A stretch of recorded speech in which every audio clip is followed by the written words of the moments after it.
Isso aqui. Então, a aula de hoje é a aula 8 de strings e listas. Eu vou copiar, clicar aqui e copiar o endereço para vocês. Então, como todas as aulas, se vocês fazem, clica aqui em cima, Open in Colab, vocês podem rodar o notebook. Estão conseguindo ver? Sim, dá para ver. Perfeito. Ok. Então, na aula de hoje, vamos ver em mais profundidade strings e listas. Então, sobre strings, a gente já tinha visto uma que outra coisa, né? Tínhamos brincado com elas. Mas hoje vamos entender melhor o que são e como utilizá-las, né?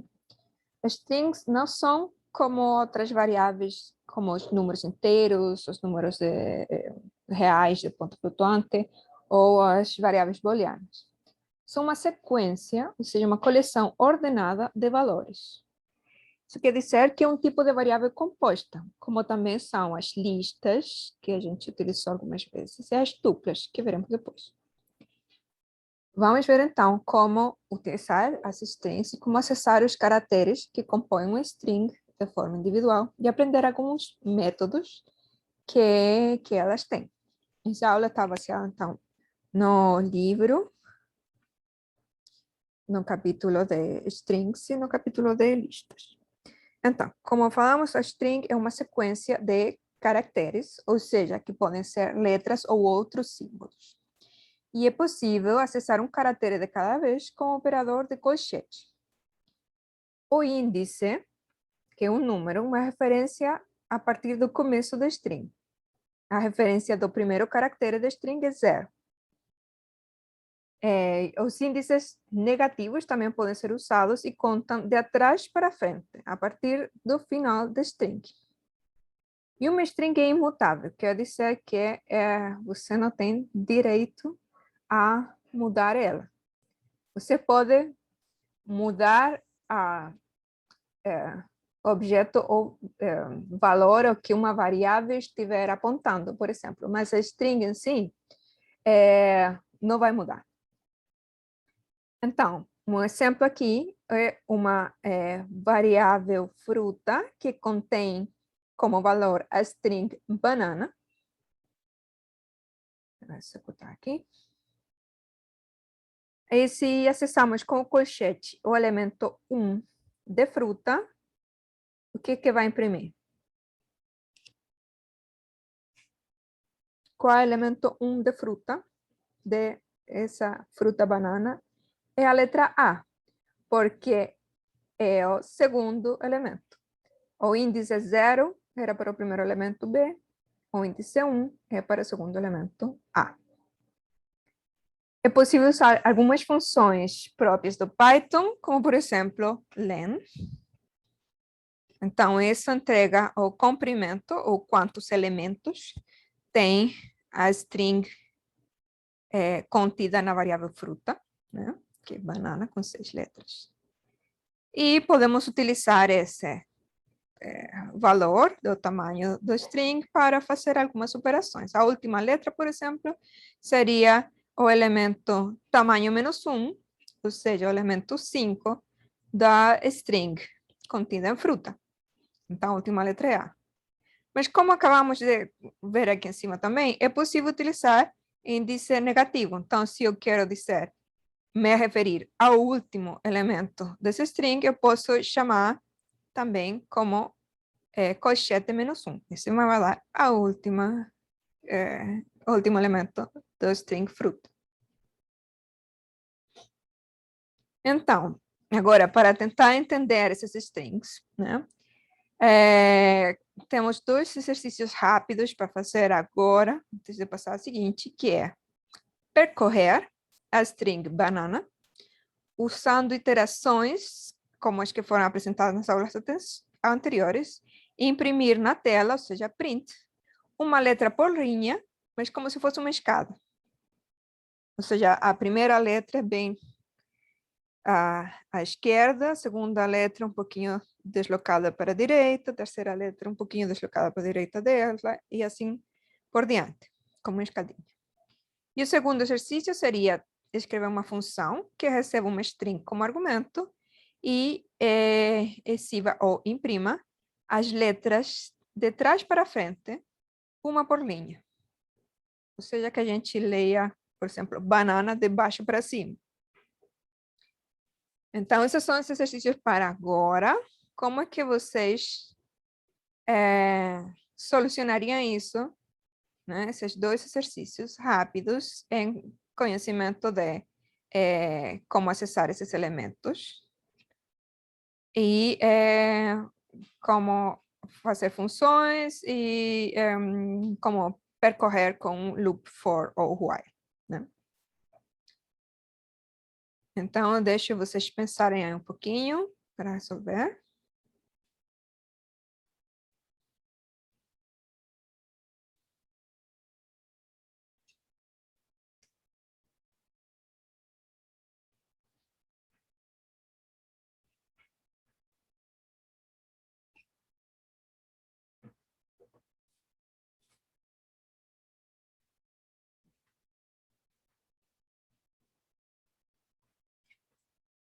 Alguém já tem uma possível solução para exercício 1 ou 2? Vamos tentar aqui também.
Consegui fazer uma escadinha aqui. Usei o que já estava aí na variável lá em cima, né, que era fruta igual a banana já estava definida.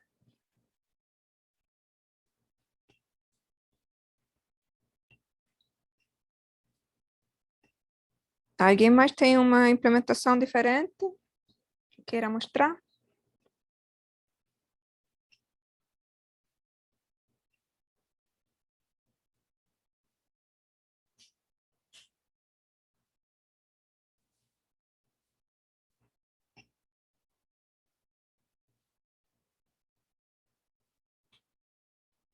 Ok, para o exercício 2.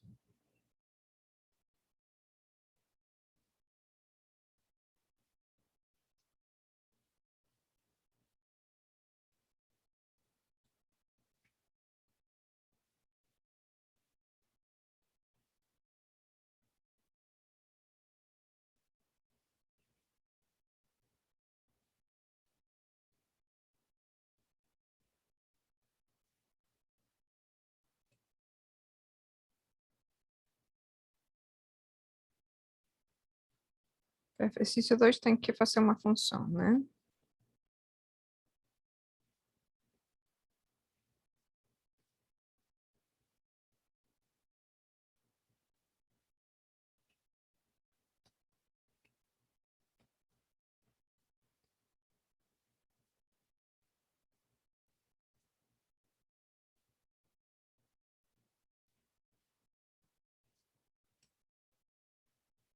Temos que fazer alguma coisa para percorrer.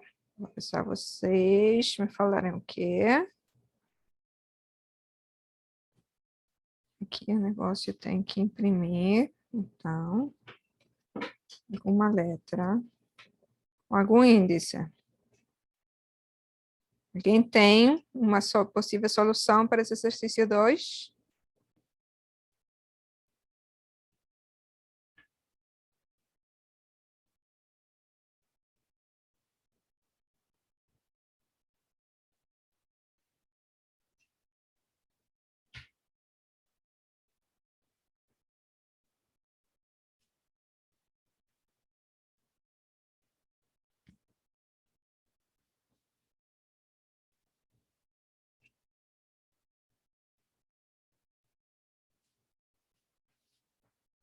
Professora, Uhum. aquela aspas ali em branco é justamente para poder criar um espaço do lado esquerdo? Essa foi o que eu fiz, sim. A aspa em branco é para criar espaço. Esse aqui é ser multiplicado por i, quer dizer que eu vou fazer esse espaço em branco i vezes, né? Ah, entendi.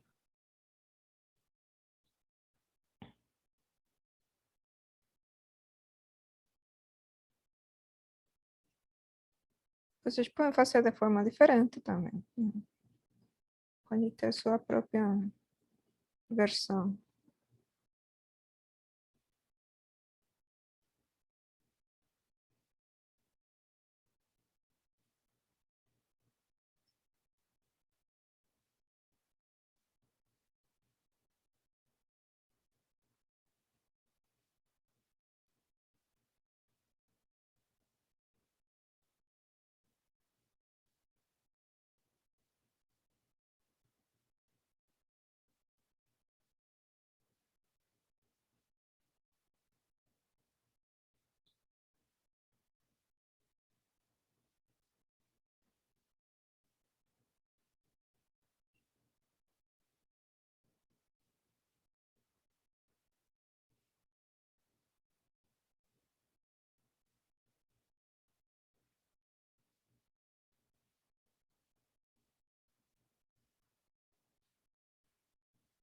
Então, pessoal, como fazemos a parte 2?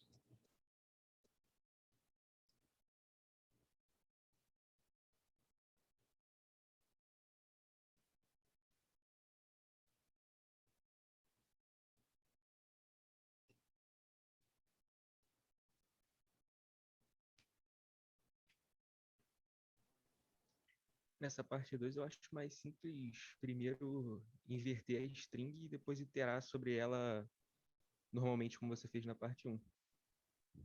É uma possibilidade. E como reverteria a string?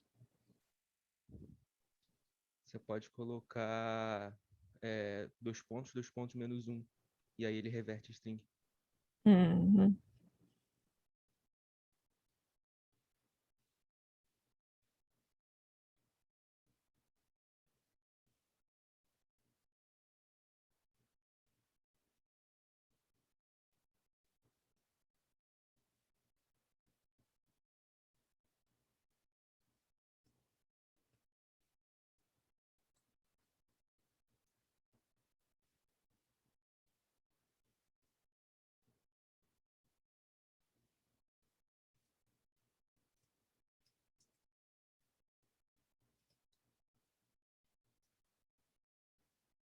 Ok.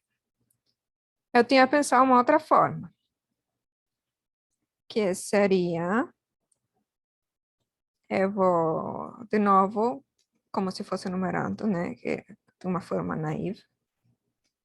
Palavra, né? Então, eu vou ir com o número do elemento, através da palavra, e vou imprimir palavra e menos um. Não, não. Eu quero que comece com a última, seria sermãozinho.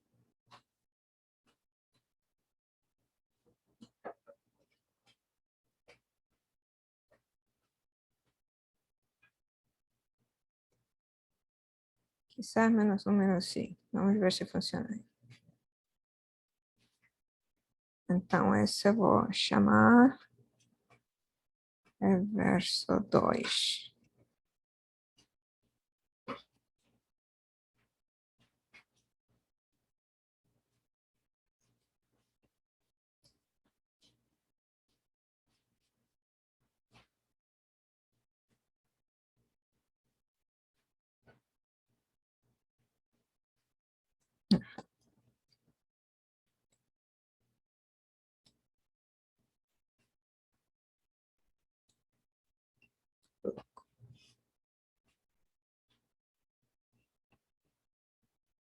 Ananab, ananab. Os dois funcionam. Então, esses dois pontos menos um, na verdade é um spoiler, né? Isso trata de slicing, que está mais adiante na aula. Desculpa. Não tem problema. Isso aqui tem a ver com slicing, mas é uma forma que o Gabriel pensou para primeiro reverter a palavra, né? Então, isso aqui vai ordenar ele ao contrário e depois simplesmente percorrer ele e imprimir. A forma que eu pensei, que essa aqui é verso 2. Vou fazer aqui uma separação. Foi que eu enumero e eu penso, eu quero que comece pelo menos um e que vá aumentando o valor absoluto, mas ainda se ficando negativo, né? Começa pelo menos um, que é a última letra, menos 2, que é a penúltima letra, menos 3 seria a antepenúltima letra e assim por diante. Então, eu vou percorrer de 0 até comprimento menos 1 e eu vou ir de menos 1 até menos n. E isso é o que estou tentando fazer aqui, né? Menos 1, menos 0, que seria o primeiro. Menos 1 seria menos 2, seria o segundo, que vai ser o penúltimo e assim por diante. Então, por isso ficou dessa forma e os dois estão corretos. Alguém tem uma outra forma que implementou, que possa mostrar ou queira falar?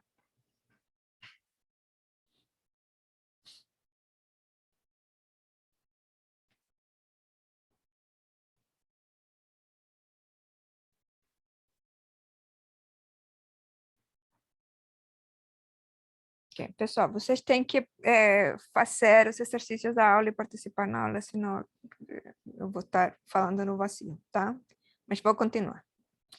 Então, os strings são tipos de variáveis que em Python são como objetos e elas têm métodos. Os métodos são funções que são próprias desse tipo de variável.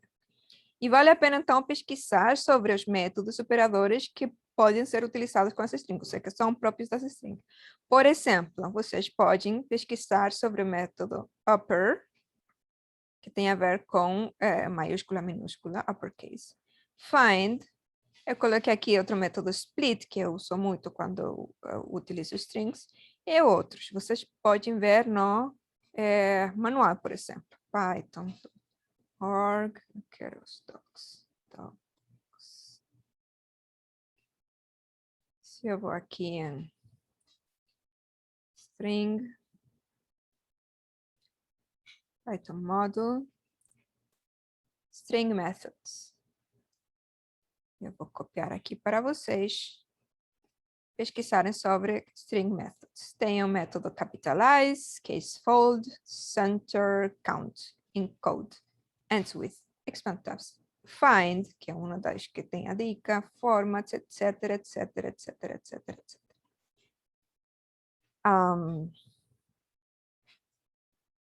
S3, parse3, partition, remove, blá, blá, blá, blá, blá. Split, que é a outra que eu dou a dica que é bem importante para strings. E assim, né? Então, vocês podem ver aqui, ou no help, para pesquisar sobre os métodos das strings. Então, primeiro, o método upper devolve uma nova string, porque as strings são imutáveis, então não vai mudar a própria string, senão que vai devolver uma nova string com todas as letras maiúsculas, sem modificar a instância original. E lembremos que uma string pode ser qualquer caractere. Então, muda as letras de minúscula para maiúscula, mas os outros caracteres, se tiver números ou símbolos, ficariam iguais. O método find vai encontrar a posição de um caractere específico na string. Por default, ou seja, se só colocamos o caractere que queremos achar, vai ser a primeira ocorrência desse.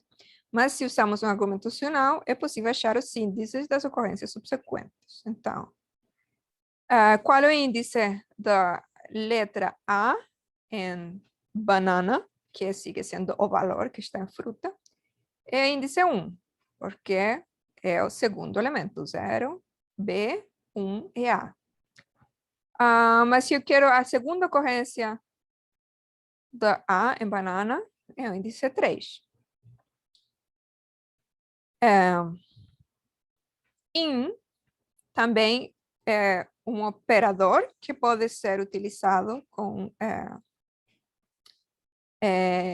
duas strings para fazer um tipo de comparação. Então, esse operador é binário, ou seja, compara duas coisas, duas strings nesse caso. É booleano, ou seja, vai retornar verdadeiro ou falso, true ou false.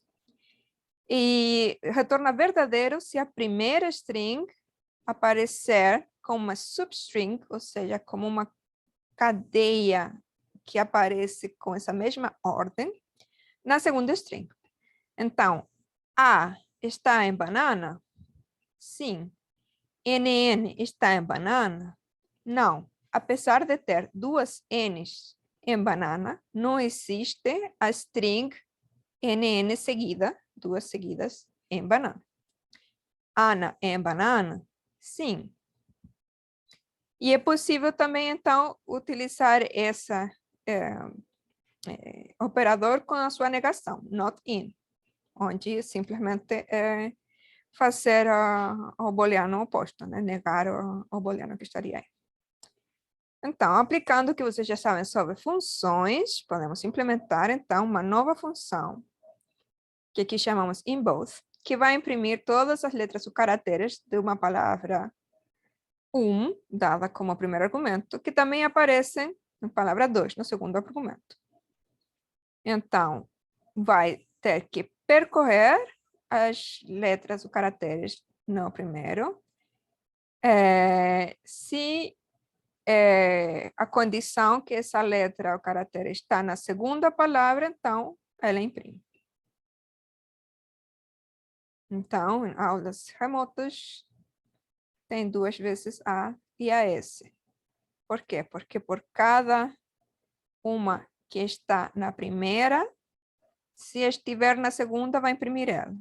Então, como na primeira tem duas vezes A, e vai achar a letra A em remota, se imprime A duas vezes. Alguma dúvida até aqui? Tá tudo certo com strings? Bom, eu falei aqui que vocês podem pesquisar sobre split, mas não dei exemplo, mas eu vou fazer aqui rapidinho um exemplo sobre split, só para demonstrar o que faz, e depois vocês têm que usar a sua criatividade para saber para que serviria esse split, né? Então, eu vou inventar uma frase.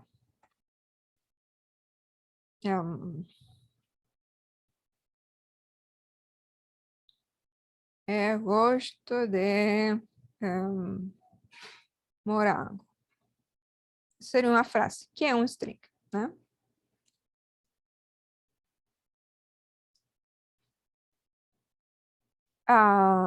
O que faz o split? Né? Eu vou fazer resultado, né? Resultado split vai ser frase.split. Eu posso chamar ela assim, vazio.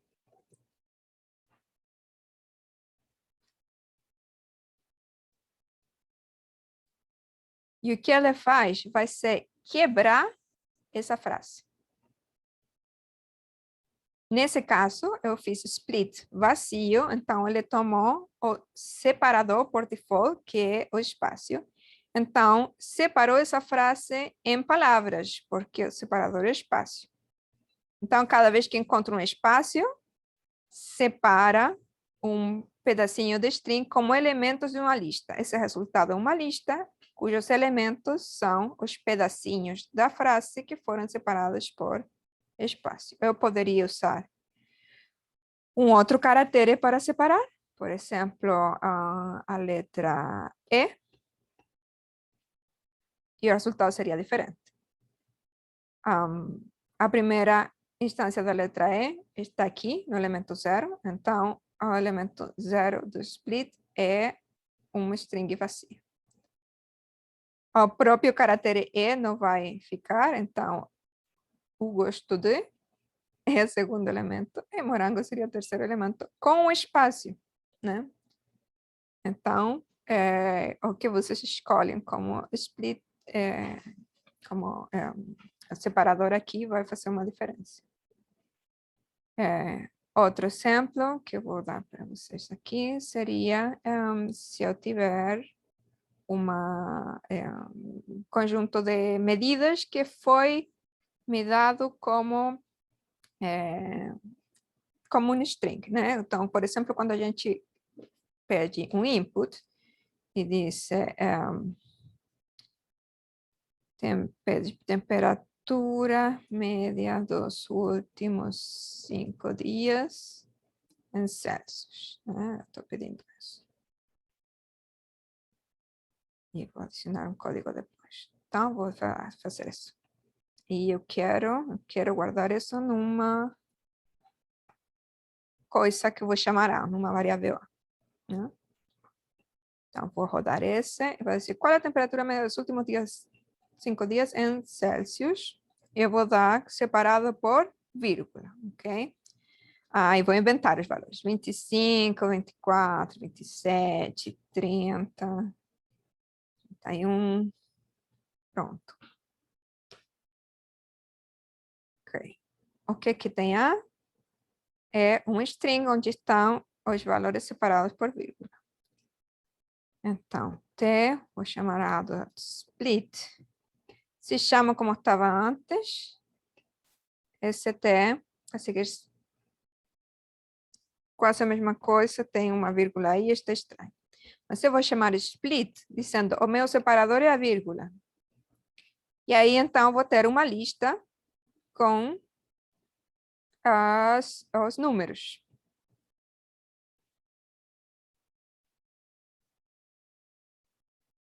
Mas ainda em versão caractere, né?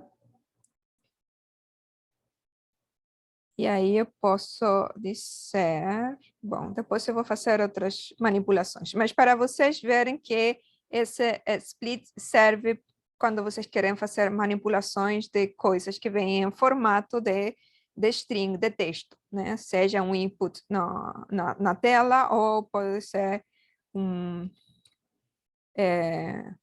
input em um arquivo texto, por exemplo.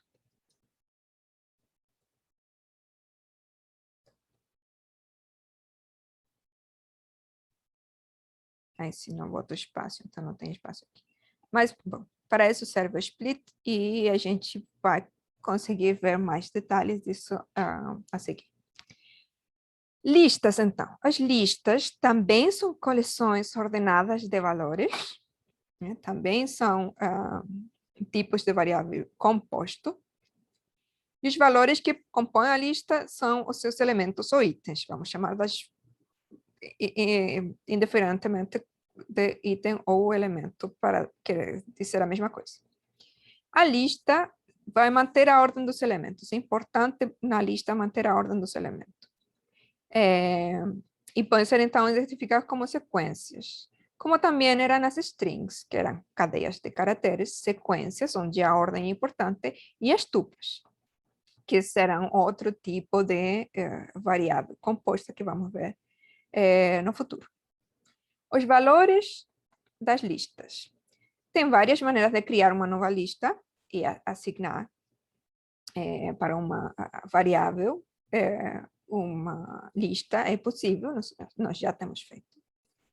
E fazemos isso declarando uma sequência, né, de valores separados por vírgula entre colchetes. Então, temos aqui duas listas, PS e QS. A lista PS é classe lista, né, tipo lista.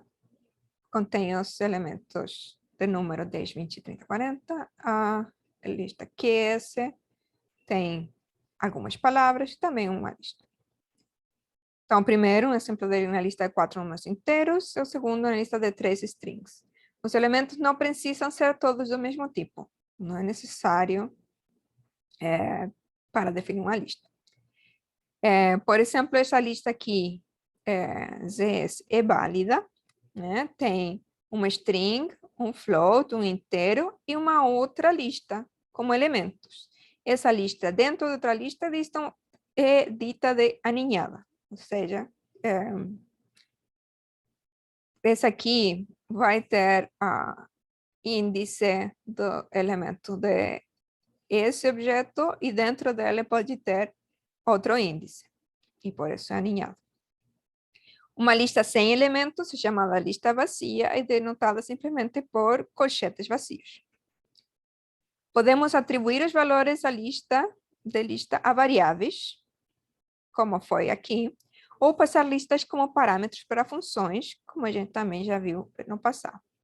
Então, aqui, por exemplo, temos a lista palavras, lista números e lista vazia, que são passadas para a função print, para imprimi-las. Então, ela imprime primeiro o formato de impressão da lista de palavras, segundo, o formato de impressão da lista de números, terceiro, como se expõe aqui uma lista vazia. Como acessar os elementos? Para acessar os elementos, aqui. Vamos usar o operador de índice, que são os colchetes, né? Colchetes onde tem que ter algum valor dentro. A expressão dentro do colchete vai especificar o índice, e os índices em Python começam no 0. Então, essa lista aqui, números, tem 2 elementos. O elemento 0 tem valor 17. A lista palavras, no elemento 1, tem o valor queijo. Qualquer expressão que avalie para um número inteiro poderia ser usada como índice, como, por exemplo, 9 menos 8, 1, 2, 3, que foi, por exemplo, o que eu fiz com string. Também avaliei o índice como uma operação. Mas se o número é real, então vai dar um erro. Nesse caso, um erro de execução, disse os índices das listas têm que ser inteiros ou slices, nunca floats. Nunca ponto flutuante. Se queremos acessar ou atribuir um elemento que não existe, também teremos um erro de execução. Vai dizer o índice da lista está fora do intervalo. Não existe elemento 2, porque o tamanho dessa lista era 2, então só tem os índices 0 e 1. É comum usar uma variável de loop como um índice de lista. Por exemplo, quando a gente faz isso aqui e a gente diz, imprime da lista horta o elemento número i, onde esse i é uma variável que vai percorrer o índice. Mas a vantagem no Python é que não precisamos usar o índice para obter os elementos da lista. O próprio loop for pode obter esses elementos, ou seja, percorrê-los com essa sintaxe mais direta. Então, podemos dizer, por i elemento em horta, se eu sei que horta é um tipo de variável composta, ou seja, que contém elementos, ele vai percorrer. E então eu peço para cada elemento de horta, imprime o elemento e vai fazer a mesma coisa. Tem uma diferença em usar parênteses em vez de colchete? Sim. Sim. Colchete é operador para acessar um elemento ou slice. Parênteses seria para chamar uma função o método, e dentro dos parênteses estariam os argumentos da função. Então, a gente, para acessar elementos de lista, ou slices de lista, ou de strings, ou de tuplas, ou o que seja, a gente usa colchete. Acessar elemento de uma coisa que já está aí. Parêntese redondo é para chamar funções. Então, print é uma função que vai tomar um argumento, o argumento aqui é i, que vai percorrer, né? Então, por isso são diferentes, querem dizer coisas diferentes. A utilização dos índices, então, pode ser útil também se o objetivo for atualizar o valor do elemento, porque as listas são mutáveis, ao contrário dos strings. Então, podemos mudar o valor de um elemento, ou rearranjar, colocar novos elementos, etc. Então, podemos usar, por exemplo, a função len, da mesma forma que fizemos para string, para conhecer o tamanho, o comprimento da lista. Então, aqui, por exemplo, fazemos n igual ao comprimento da horta. Para cada índice,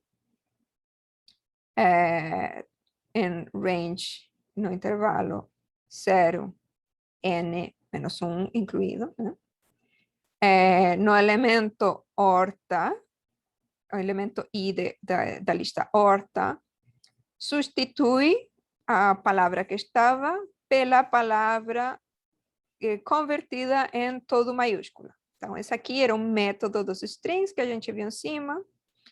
Isso vai devolver uma nova string onde todas as letras são maiúsculas, mas sem mudar esse valor. Então, se eu quero mudar esse valor, o que eu tenho que fazer é atualizar ou assigná-lo para, como novo valor para o elemento 2. Aí, então, ele vai mudar. Então, quando imprime esse elemento, horta, elemento i, vai imprimir ele em todo maiúsculo. O último valor do índice i aqui no loop é n-1, que é assim que se comporta o range, vai de 0 até n-1. Então, a lista pode conter outra lista como elemento, como tínhamos visto acima, porém esta lista alinhada conta como um só valor quando você está percorrendo. Então, se temos uma lista complexa como esta, que tem 1, 2, 3, 4 elementos, lista carros tem 4 elementos, mas nela tem 2 elementos que são lista. Então, lista carros 2 tem 3 elementos dentro dela, tal como lista carros 3, que é outra lista dentro da lista que também tem 3 elementos. Então, como eu já acabei de falar, as listas são mutáveis, ou seja, são atualizáveis. Posso trocar o valor, posso mudar elementos, ou tirar elementos, ou adicionar elementos. Isso se distingue, por exemplo, das tuplas. As tuplas são imutáveis e nas tuplas todos os elementos têm que ter o mesmo tipo. De qualquer forma, vamos ver elas no futuro. Então, alguns exemplos. Se temos uma lista híbrida aqui, que tem números e uma palavra. Elemento que é um string, pode ser capitalizado, impresso, mas o string era imutável, então esse elemento vai permanecer o mesmo, né? Esse aqui vai entregar simplesmente uma string temporária nova, onde tem a primeira letra maiúscula. Mas esse elemento, que é string dessa lista, não mudou. Se queremos atualizar o valor desse elemento, então, como no exemplo anterior, o que temos que fazer é colocar o índice e asignar o valor que entrega esse método do string como novo valor para o elemento 3 da lista. Então, assim, o elemento 3 é atualizado pelo nome com a primeira letra maiúscula e o elemento 2 vai ser atualizado pelo número como palavra em francês, trois. E logo, então, primeiro lista mudou para ter o último elemento como palavra com primeira letra maiúscula. Depois, minha lista mudou novamente e o elemento do índice 2, né, o terceiro elemento, mudou para uma palavra também.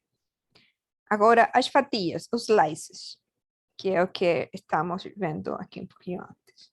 Podemos aplicar dentro dos colchetes operações de fatias para selecionar sublistas ou intervalos dentro das listas. E que também servem para os strings, de fato, o slicing.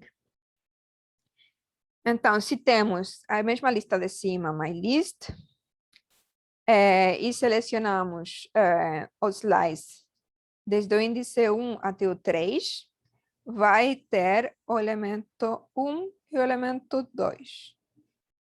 Ou seja, não tem o elemento 0, nem tem o elemento 3. Ou seja, quando a gente faz slicing, inclui o índice primeiro e não inclui o último índice. Então, seria um anterior a esse daqui. Seleciona, então, a sublista, que inclui o primeiro índice e exclui o último. Então, 1 e 2. E se utilizarmos só com um número e outro em branco, seria utilizado até o fim ou desde o começo da lista. Quer dizer, se eu faço uma lista de 2 para cima, quer dizer que vai ter o elemento 2, de índice 2, até o final, e o final é 3, né?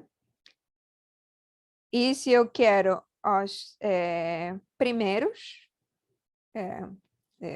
digamos, desde o começo da lista até o elemento com índice 2 menos 1, ou seja, 1, eu vou fazer essa operação aqui. Então, esse vai dar uma lista dos elementos de índice 0 e 1.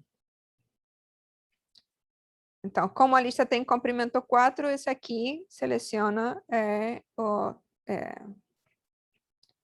índice 2 e 3, ou seja, o terceiro e quarto elemento. E esse aqui seleciona o índice 0 e 1. Com o operador de fatia também pode ser atualizado toda uma sublista de uma só vez. Então, se eu tenho essa lista aqui, que é uma sequência A, B, C, D, E, F, eu posso dizer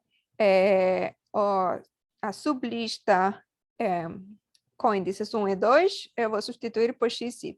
Então, a list fica como A, XY, D, E, F. Substituiu o elemento 1 de índice 1, o elemento de índice 2, por X e Y. Também podem ser removidos, atribuindo a eles uma lista vazia, como por exemplo assim. Porém, essa aqui é desencorajado, porque é mais legível e menos propenso a erros se utilizamos o comando del, que é del de delete, apagar. Então, se temos uma outra lista A e decimos delete, apagar o elemento 1 de A, então A vai ter só 2 elementos, o elemento 0 e o que era o elemento 2. E esse também pode ser, então, utilizado em fatias se queremos eliminar o elemento 2 e 3 dessa lista B. 0, 1, 2, 3, então 3 e 4, track. Vão ser eliminados da lista, só vai ficar dessa. E também pode ser fatiado em passos. Ou seja, se temos essa lista original e decimos, vamos olhar a fatia desde o elemento 1 até o 3, de 2 em 2, com um passo de 2 elementos. Então, vai ser o 1 e o 3. Índice 1 e índice 3. Um resumo, ou seja, essa aqui seria uma conjunto de operações que é possível fazer se a gente escolher 2 índices arbitrários dessa lista, onde os 2 índices são possíveis, né? Então, podemos fazer um slicing desde um começo a um fim, vai dar um valor. Um slicing desde um começo até acabar a lista, seria essa segunda opção. Um slicing desde o começo da lista até um fim arbitrário, seria esse aqui, 3. Uma cópia do array, da lista, seria esse list com 2 pontos vazio. Então, essa é a mesma lista aqui. Se eu quero acessar o último item da lista, eu chamo o índice -1. E se for o penúltimo, seria -2 e assim por diante. Se quero acessar os últimos 2 itens da lista, vou percorrer a partir do -2 até o final. E esse seria o slice que estou escolhendo. Se quero escolher a lista excluindo os últimos 2 itens, então vou colocar desde o começo e parando no penúltimo. Um antes do penúltimo, que seria essa última opção. Então, podem usar esse, por exemplo, como ajuda à memória para isso. De modo similar, o passo poderia ser um número negativo, e foi essa dica que o Gabriel nos deu quando a gente estava olhando aí a palavra invertida. Quando usamos essa opção do terceiro número aqui como passo, se esse número é negativo, então vai invertir a lista, né? Então, lista 2 pontos, -1, fica invertido. Os primeiros 2 itens invertidos seriam dessa forma. Os últimos 2 itens invertidos, ou seja, esse terceiro índice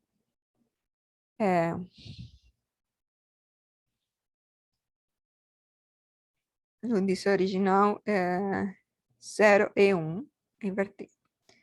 Este é o índice original,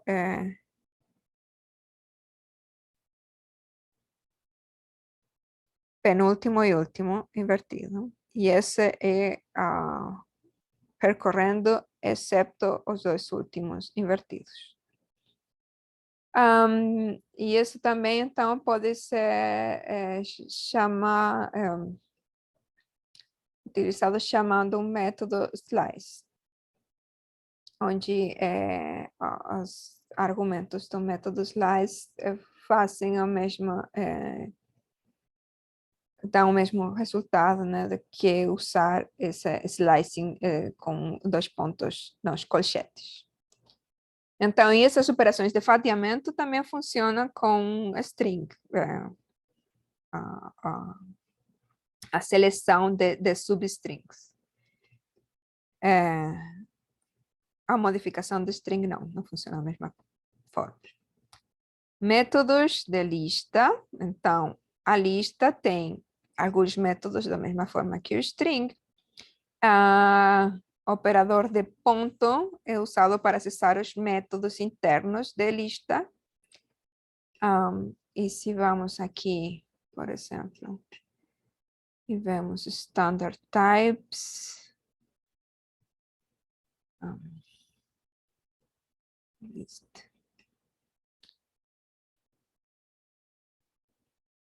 Standard type. Built-in types.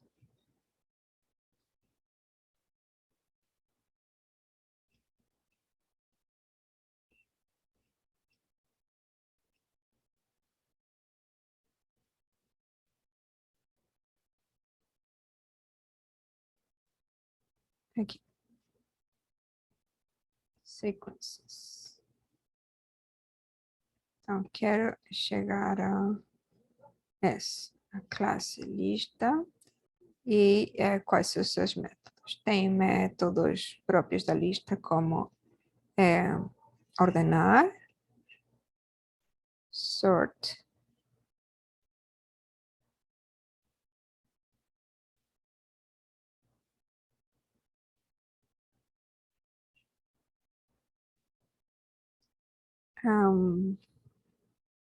Tem a lista, o append. Onde estão o resto das funções dela?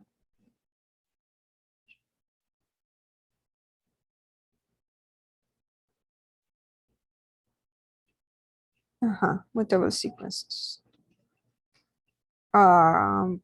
Indexar, slice, deletar, appendar, remover, copiar, estender, insertar, pop, que já vamos a ver, outro remover, reverter. Então, esse aqui está, de novo, nos documentos da lista. Que eu vou copiar aqui para vocês. Ok, então, append é um método muito útil porque serve para criar uma sequência a partir de elementos que estão sendo dados em diferentes instruções, né? Aqui, por exemplo, eu começo com a lista vazia e vou chamando o append com diferentes valores e logo lista vai ser a sequência desses valores. Cada vez que ele é chamado, um elemento é adicionado no final da lista. Então, é passado para o final esse último argumento, pode ser usado em várias ocasiões para criar novas listas. Outro elemento usado é extend, que toma uma lista como argumento e adiciona os outros elementos. Então, lista 1 e lista 2 podem ser estendidos. Então, lista 1 ponto extend lista 2 vai modificar lista 1 para colocar todos os elementos da lista 2 no final dela. É possível também excluir elementos de uma lista de diferentes formas, dependendo de qual seria o objetivo. Então, se a gente quer tomar o elemento excluído, é necessário utilizar o método pop. Esse pop vai retirar o elemento da lista e retornar ele com o valor, né? Então, eu digo lista pop 2 vai eliminar o elemento de índice 2, que é o C. Então, a lista vai ser modificada e não vai ter mais o elemento de índice 2, que era o C. E ele retornou, e eu guardei aqui na variável L, o elemento que estava nesse índice, que é o C. Então, pop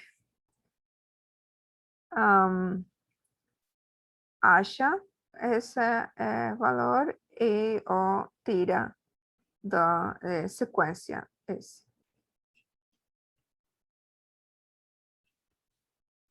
Quero ver se eu consigo achar mais detalhes.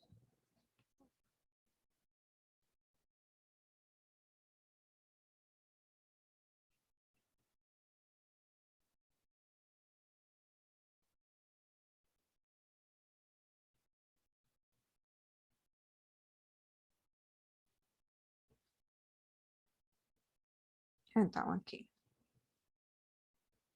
Se a gente não especificar um índice, então pop vai remover e retornar o último índice da lista. Isso é importante. É possível utilizar pop sem nenhum argumento aqui. Quando vocês não colocam esse, ele simplesmente vai tirar o último e retornar.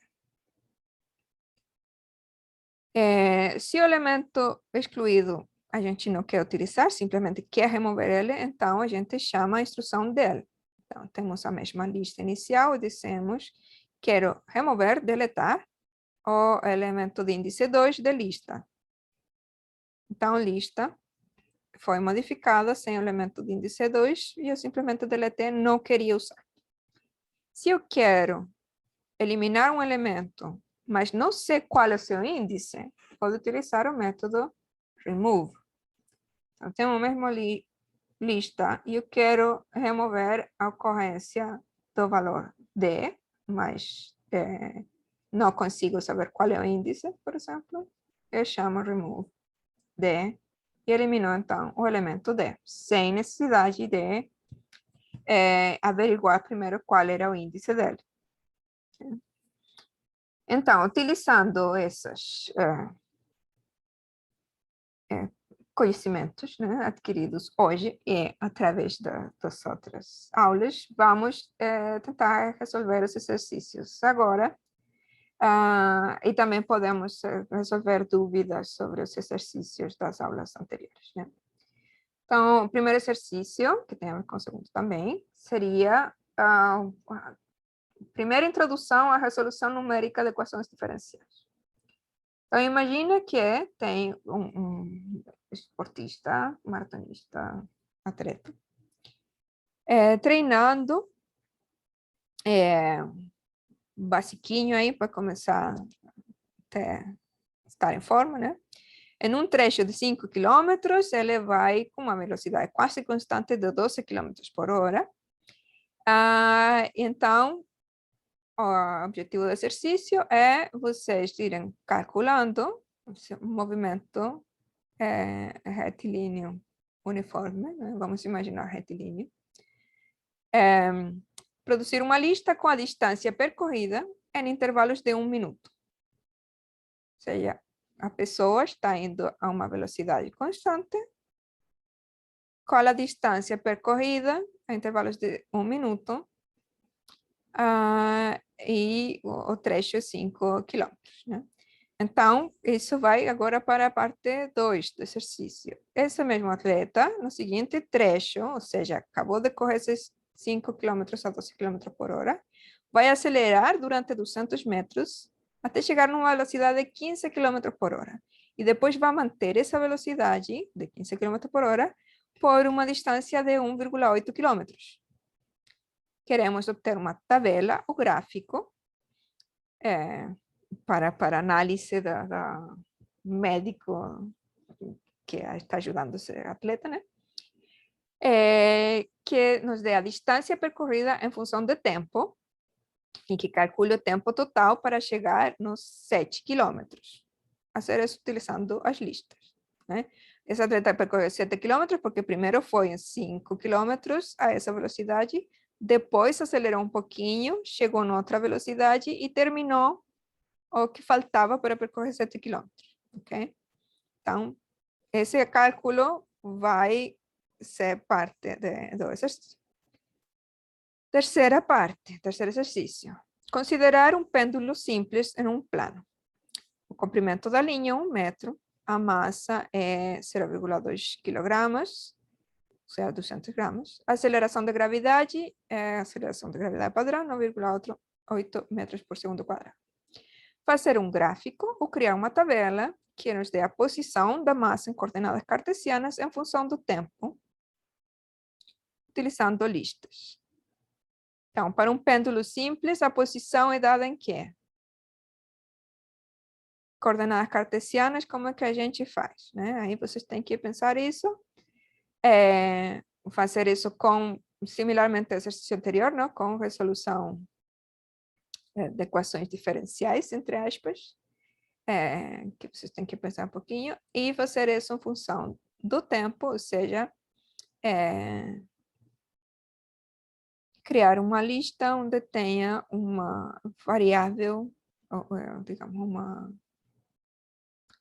várias listas, né? Uma lista com intervalos de tempo, outra lista com coordenadas. E o quarto exercício opcional, que é pesquisar sobre o pacote NumPy e os objetos desse pacote chamados array, que são similares a listas, mas têm outras características específicas que ajudam a fazer cálculo, e tentar utilizar eles em vez de listas para resolver os exercícios. Deveria facilitar quando a gente utiliza NumPy. E outra dica para resolver esses exercícios seria utilizar o Matplotlib PyPlot para poder fazer os gráficos. Então, se vocês têm uma lista de tempos e uma lista de posições, distâncias percorridas, podem fazer um gráfico desse tipo. plt.plot, no eixo x o tempo, no eixo y a distância x, e colocam o título. Alguma pergunta? Algum comentário? Vejo que várias pessoas desapareceram. Alô? Ok, professor, tô observando que os exercícios atrás. Ok. Então, eu estou harmonizando algumas dúvidas, porque eu estou meio enrolado também com algumas outras coisas. Eu tô a partir do exercício da aula 6, na verdade, que eu já estou resolvendo e tudo mais, eu estou indo para 7. Eu vou tentar resolver essas da 8 hoje. Hum, Aí amanhã ou na próxima aula eu vou tirar tudo, vou anotando as dúvidas e vou tirar tudo com vocês. Mas eu vou tentar amanhã mesmo organizar as dúvidas ok. e tirar, né? Amanhã com o Gabriel. Beleza. Eu tô na mesma situação do Pedro, que o Pedro acabou de escrever. Bem Hum. parecido aqui comigo. Mas Mas então, deixar de não fazer eu não tem vou, não. dúvidas para hoje sobre as aulas anteriores? Não, de início não. Eu com Ok. certeza vai aparecer, quando eu começar a fazer os exercícios, vai aparecer algumas. Aí eu vou fazer uma listinha e eu vou tirando aos poucos. Ah, Em relação a esse exercício 1, professor, quando a senhora fala velocidade quase constante, para fins práticos eu posso assumir uma velocidade constante de 12 exato, km por hora? exato. Tá. É E uma só para dizer aceleração... a pessoa não robô, né? Mas sim, assume a velocidade Entendi, constante. entendi. E no exercício 2, naturalmente, a aceleração é constante também, né? Nesses 200 metros. A gente pode assumir isso, sim. Tá bom. É exatamente isso que eu queria saber. Obrigado. Uhum.